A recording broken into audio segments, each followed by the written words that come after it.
House lawmakers passed a number of bipartisan bills this week. One in particular focused on combating prescription drug abuse. One America's Augusta Cassida brings us more on this from Washington. Some joke that bipartisan cooperation is as rare as seeing a unicorn in these halls of Capitol Hill. But recently, compromise seems to be on the upswing here. Speaker Boehner noting Thursday that the new Republican Congress is getting things done. After years of gridlock under President Obama and Senate Democrats, we're making progress on areas of common ground. One of those bipartisan bills on its way to the Senate now is the House-approved Ensuring Patient Access and Effective Drug Enforcement Act.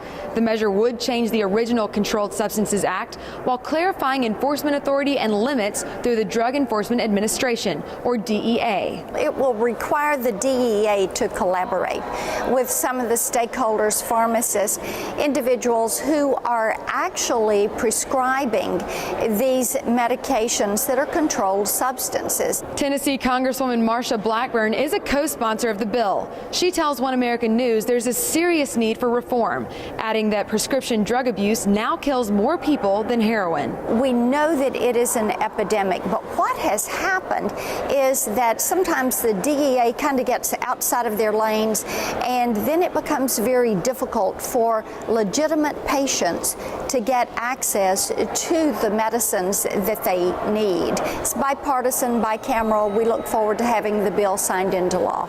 The House also approved two bipartisan bills to combat cyber attacks this week. There are high hopes here that the unity will translate over to the Senate and continue as lawmakers face increasingly tough issues and polarizing presidential campaigns as we gear up for 2016.